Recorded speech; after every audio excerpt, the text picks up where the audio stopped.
होगा कि हम सभी स्वार्थी हैं, और मैं इसका मतलब बुरा होना वगैरह नहीं समझती। मेरा मतलब हम सभी से अच्छाई की उम्मीद करते हैं। तो मुझे लगता है कि हमें सभी से ऐसी उम्मीद नहीं करनी चाहिए और हमें अपनी सीमाएं तय करनी ही चाहिए, जिससे लोग जान सकें मैं ऐसा करने वाला हूं, मैं ऐसा नहीं करूंगा। मैं इसको हाँ कहूंगा पर उसे ना कहूंगा। अगर परमेश्वर कहे नहीं तो मैं भी नहीं कहूंगा। अगर परमेश्वर कहेंगे हाँ तो मैं कहूंगा हाँ। काश आपको भी अच्छा लगे, पर अच्छा नहीं लगा तो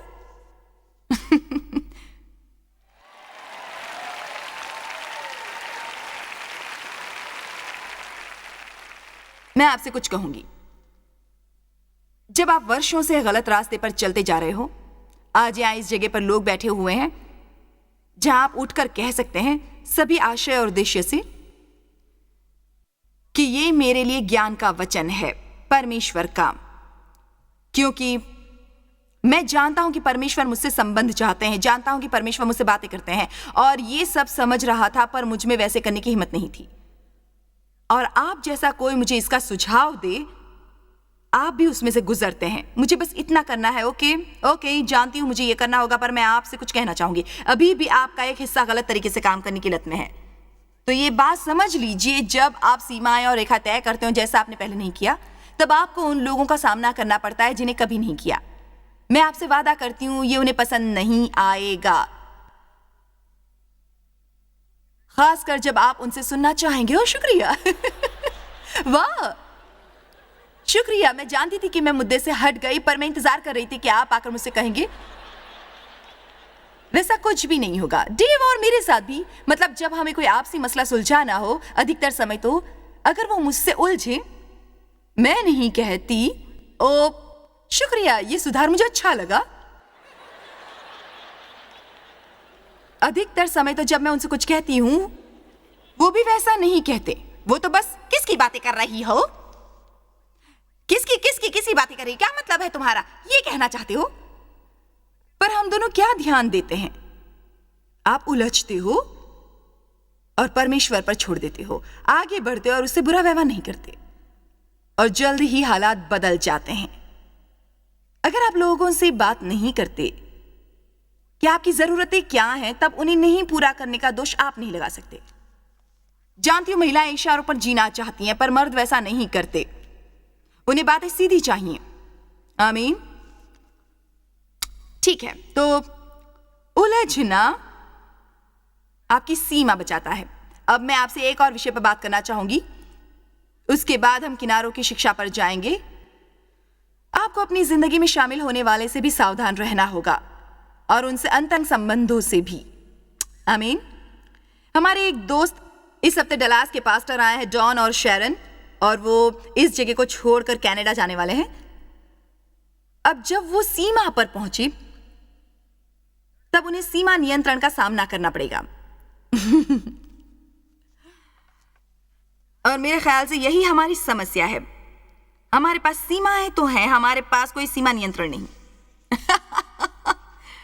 नहीं है। देखिए, हम राज्य की सीमा पर हथियारबंद रक्षक तैनात रहते हैं, और जब वो कनाडा में जाना चाहेंगे, वे उनसे जरूर पूछेंगे, यहां पर तुम क्या करने वाले हो, तुम्हारा उद्देश्य क्या है, तुम्हारा मकसद क्या है। मैं आपको बताना चाहूंगी, हर कोई जो आपका दोस्त बनना चाहे सही मकसद के साथ नहीं होगा,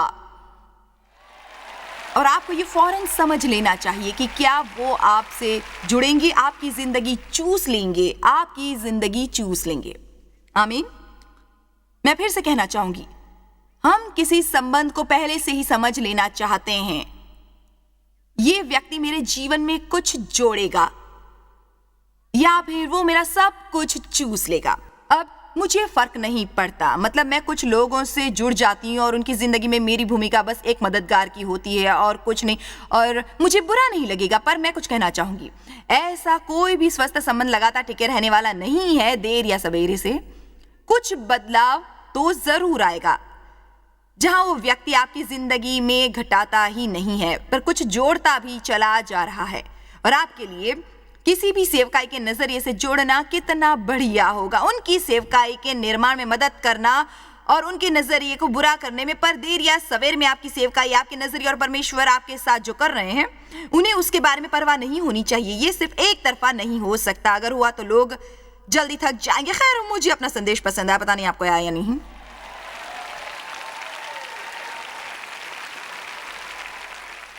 तो वो जब वहां जाना चाहेंगे, वे उनसे जरूर कहेंगे तुम्हारा उद्देश्य क्या है, मकसद क्या है, तुम कितने दिन यहाँ रहने वाले हो।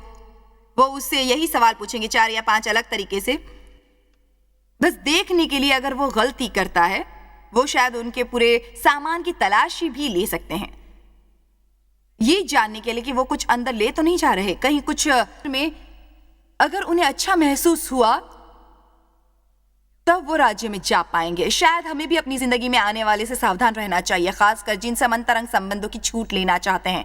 हमारे खुशी होने की सबसे बड़ी वजह ये नहीं है, ये साबित करता है कि हम मूर्ख हैं।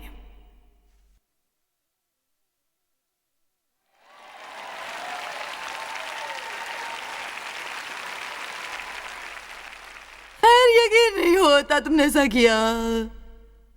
खैर, अगर आप सतर्क रहते तो 3 साल पहले इस बात को समझ जाते। आमीन।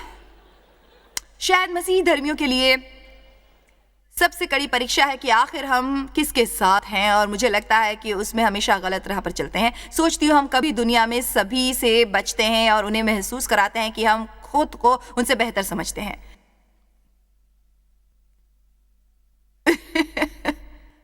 और उसके बाद हम उन अधपके मसीहों के साथ अपना वक्त बिताते हैं, गपशप और लालच और अनैतिक और दूसरों के पुरुष मित्रों के साथ सोना और ऐसे ही तमाम बेवकूफियां। खैर, जानते हैं, मैं बस मदद करना चाहता था। खैर, उन्हें पता है कि वो सब गलत कर रहे हैं।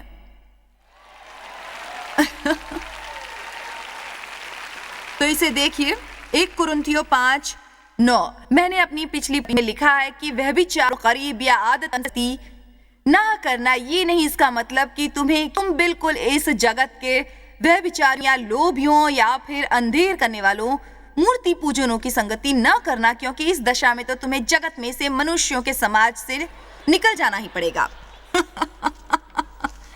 तो बोध हुआ आप जगत में कुछ भी नहीं छूने वाले मसीह बनना चाहेंगे, तब तो आपको कठिनाई का सामना करना पड़ेगा, क्योंकि वहां पर ढेर सारी चीजें पड़ी हैं। पर उन्होंने कहा, मेरा कहना यह है कि यदि कोई भाई मसीही कहलाकर व्यभिचारी या लोभी हो या मूर्ति पूजक या जिसका प्राण किसी चीज में हो, या वो आगे कहते हैं अगर कोई पियक्कड़ हो, कोई ऊग, कोई चोट ना लुच्चा, और वो कहते हैं तुम ऐसे किसी के साथ भोजन न करना। अब यहाँ मान्यता है कि यह व्यक्तिगत काफी जानकार है। जाहिर है कि आत्मिक वयस्क होने के हर स्तर पर मसीह है, और हम ये नहीं कह रहे हैं कि आप उन लोगों को अगले स्तर तक उठाने में मदद न करें, पर जानते हैं, चलिए मकसद क्या है। कहती हूँ, किसी ने 20 साल एक प्रचार करते सुना, और वो कह लीजिए उन्होंने मुझे 20 साल तक प्रचार करते सुना, तो उन्होंने जानना चाहा, आपने मुझे 20 साल तक सुना है, फिर भी नहीं समझे कि गपशप करना गलत है, खासकर दूसरों के बारे में बुरा कहना। तो कह लीजिए मेरे एक दोस्त, हालांकि उसने 20 साल तक मुझे सुना है, हर बार अब हम मिलते हैं वो बस किसी की बुराई ही करना चाहते हैं। अब मैं सीमा तय करना चाहूंगी, क्योंकि अगर नहीं करती तब खुद को बचा नहीं पाऊंगी, क्योंकि मैं इस व्यक्ति से मन की बात कह दूं जो गपशप में मेरी आत्मा में जहर भरता है, तब मैं जरूर किसी फंदे में फंसूंगी।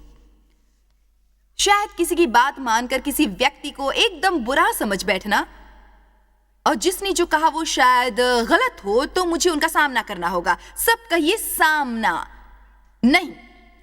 आप में से कितने लोग सामना करना पसंद नहीं करते? ओके, खैर, आपसे सच कहूं, मैं भी बिल्कुल भी नहीं पसंद करती। मतलब आप शायद वैसा नहीं सोचते कि मुझे यहां से वैसा करने में कोई दिक्कत होती होगी, पर जानते हैं, जब संबंध एक से एक वाला हो और आप जिसके पक्ष में रहना चाहते हो, जानते हैं, मैं नाराज लोगों के बीच नहीं रहना चाहती। अक्सर जब आप किसी का सामना करते हैं, तब अगले 3 या 4 दिन तक उनके नखरे सहते हो, और हम में से कई लोग उसे टालने और सुलझाने की बजाय उन्हें दूर होने की प्रार्थना करते हैं। आमीन। तो फिर मुझे सीमा तय करनी है। मैं तो कहूंगी, जानते हैं क्या, तुमसे प्रेम है, तुम्हारी दोस्ती पसंद है, पर तुम्हें चोट पहुंचाना नहीं चाहती, पर तुम हमेशा लोगों की बातें करते हो जो सही नहीं है। परमेश्वर तुमसे ये करवाना नहीं चाहता। ओके, तो शायद अभी पर वो तो गुस्सा हो जाता है, भावनाओं को चोट लगती है, ऐसे ही लगता है और कुछ नहीं बदलता। तो अब मुझे सामने के अगले स्तर पर जाना पड़ता है। मैं तो कहूंगी, जानते हैं क्या, अगर ऐसे ही चलता रहा तो मैं आपसे अब और दोस्ती नहीं निभा सकूंगी। अब मेरी सीमा को मजबूत करना है। जानते हैं क्यों? आप खुद के जिम्मेदार हैं, अपने दिल की रक्षा के लिए जिम्मेदार हैं। पवित्र पुस्तक कहती है तुम्हें अपने दिल की रक्षा परिश्रम से करनी है, क्योंकि उसी से जीवन की चीजें निकलती हैं। तुम्हें दिल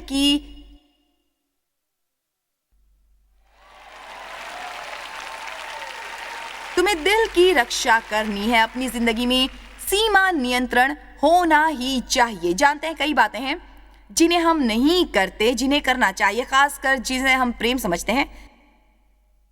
पता नहीं आपने ध्यान दिया है या नहीं, पर यीशु ने सीधे ही कहा है। मैं आपको एक और बात कहना चाहूंगी। अब चलते हैं गलतियों 2:11 पर। पौलुस ने कहा कि वो खुद का परिचय दूसरे उपदेशकों से करवा रहा था। वो अरसे से घूमता रहा और आखिरकार वो दूसरे उपदेशकों के सम्मुख आता है। तो समझिए, वो उन लोगों को भी अच्छी तरह से नहीं जानता था। उन लोगों की बड़ी ख्याति थी। शायद तब तक उनकी भी ख्याति हो रही थी, पर वहां उनका पूरा समूह था और उनमें से एक। तो आपने सोचा होगा कि उस स्थिति में शायद उस पर ऐसा कुछ इस तरह का दबाव बना हो जिससे कि वो किसी तरह 10 में शामिल हो जाए। कई बार हम भी करते हैं कुछ छोटे समझौते, चीजें जिन्हें हमारा दिल तो नहीं मानता क्योंकि हम दल का हिस्सा बनना चाहते हैं। चलिए भी ऐसे मर्तबान में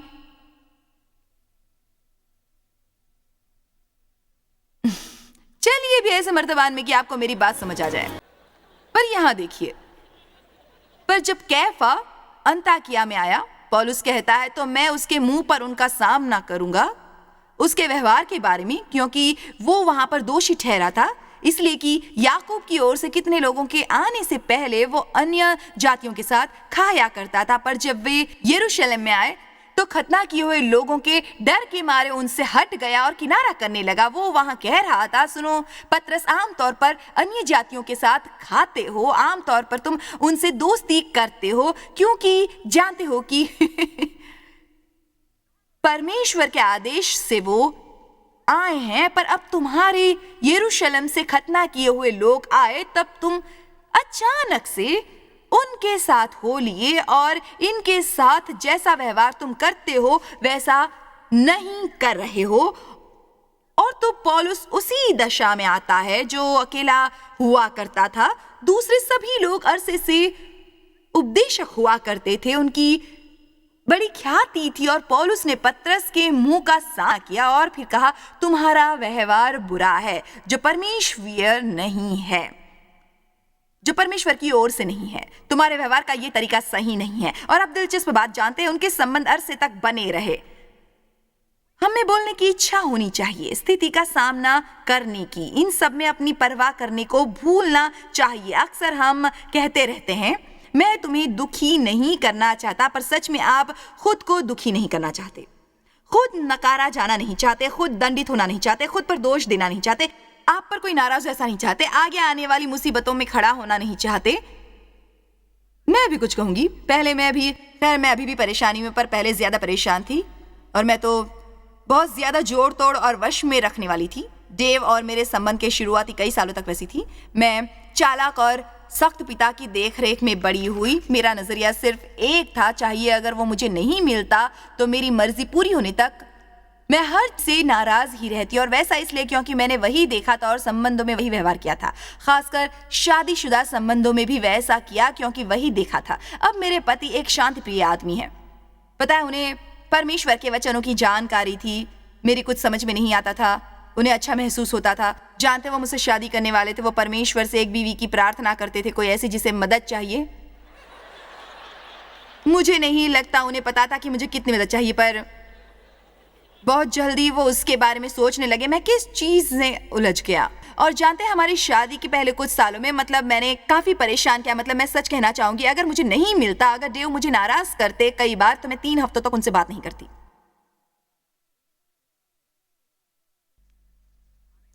मतलब मैं उसे ठंडा करने में माहिर थी। छोड़ो भी, आपका रवैया पता ही है। वो कमरे के भीतर आते और मैं कमरे के बाहर चली जाती। हम रात को सोने जाते, मैं गद्दे के कोने की ओर सो जाती। मुझे हाथ मत लगाना। और जानते हैं क्या, वो बस ये सहते गए और सहते चले गए, सहते चले गए, सहते चले गए।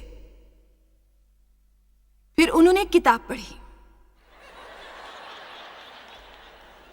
नाम था परवाह हो तो सामना करो। उसे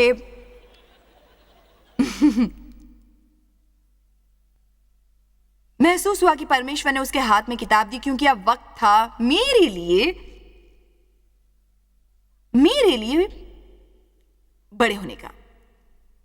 वो समझ चुका था कि अगर उसने मेरा सामना नहीं किया तो वैसा कभी नहीं होगा जब आपका किसी ऐसे व्यक्तिगत संबंध हो जिस तरह की लत हो।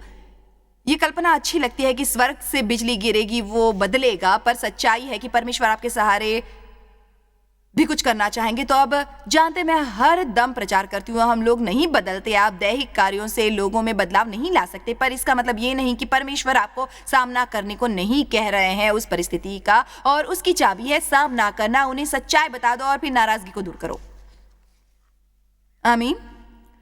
और फिर डेव सचमुच मेरे लिए किताब ले आए और उसने कहा, मैं बताना चाहूंगा कि मैंने ये किताब पढ़ी।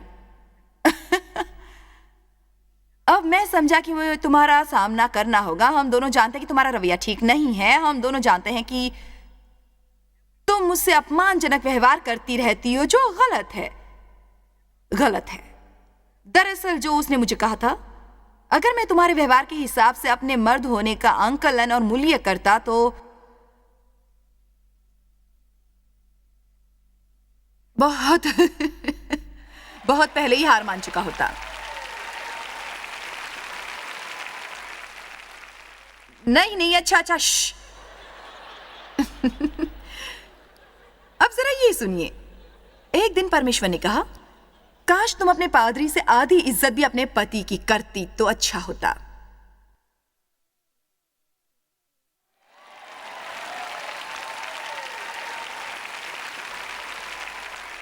तो मैं मानती हूं हालात खराब थे, पर आपसे सच जरूर कहूंगी, अगर उसने मेरा सामना नहीं किया होता तो मैं कभी नहीं बदलती।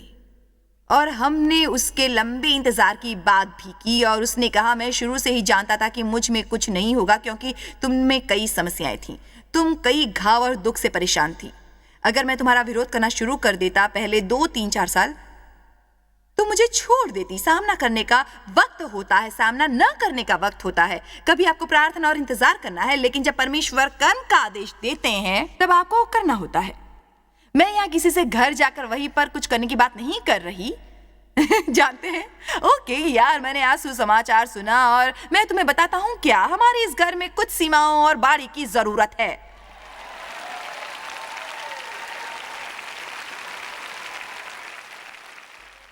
मैं आपको क्या करना होगा ये जरूर कहूंगी। अगर आपको सचमुच महसूस हो कि परमेश्वर इसका उपयोग कर रहे हैं या एक अरसे से आपके मन में भेजी गई बात की स्वीकृति वगैरह है, तब उनके अनुसार आप भी करें।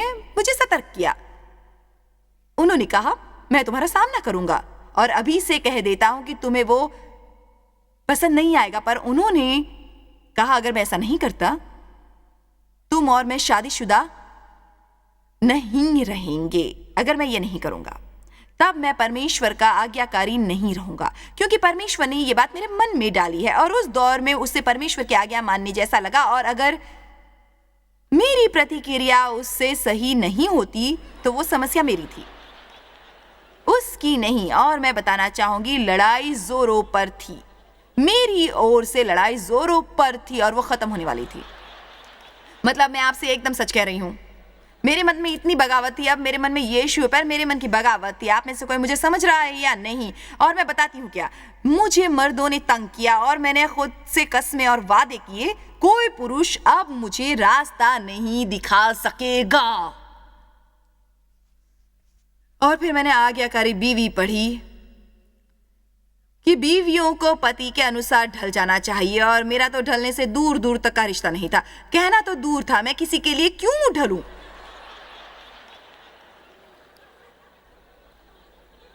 क्या आपने छोटे बच्चे को असली दौरा पड़ते देखा है? मतलब एक असली दौरा, मतलब मन में दौरा पड़ सकता है।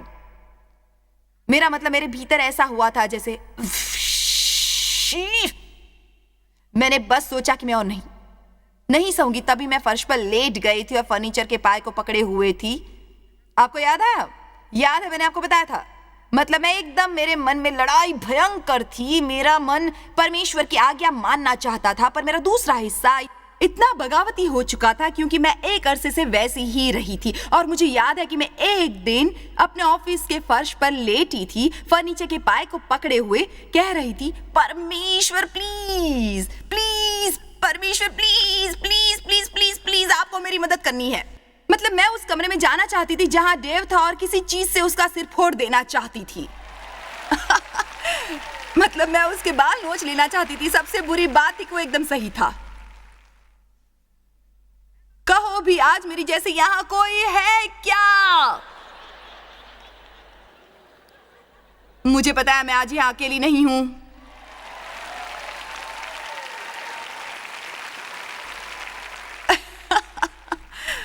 पर देखिए, अच्छी खबर है कि परमेश्वर की दया और कृपा से, और यकीन करें उसकी काफी मात्रा में, मैं परमेश्वर के वचनों की सीमा के भीतर टिकी रही। मैं परमेश्वर के अनुसार कार्य करना चाहती थी। पर आज मेरी बात पर ध्यान दीजिए। जैसा मैंने कहा, वो मेरी सोच से अलग था। मैं परमेश्वर के वचन में ही रहना चाहती थी, पर मुझे किसी का सामना करना था।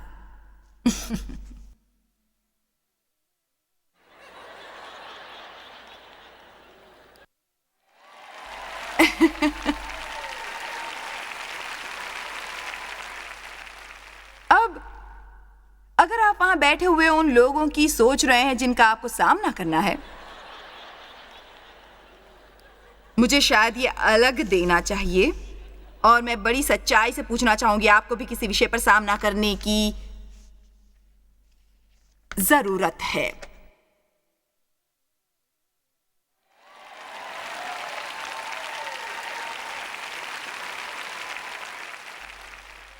आपको कुछ बताती हूं, मसीहों की तरह अगर हमें कुछ करना चाहिए तो एक दूसरे का सम्मान करना है, उनसे सही व्यवहार करना है, लोगों की सीमाओं का सम्मान करना है।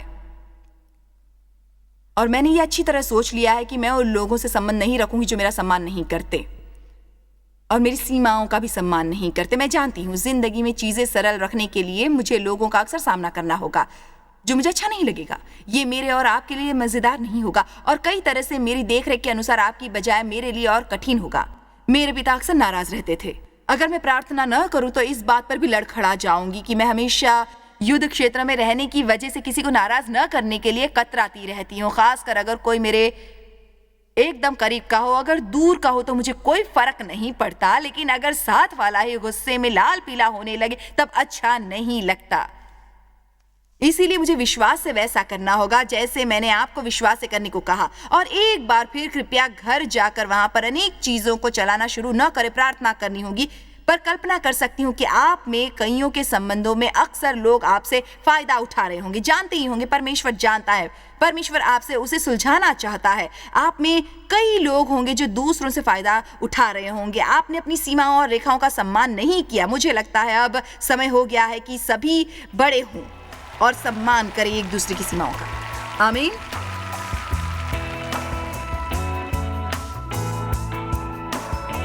परमेश्वर आपको चाहते हैं, इतना कि आपकी देखभाल और सुरक्षा की भी परवाह करते हैं।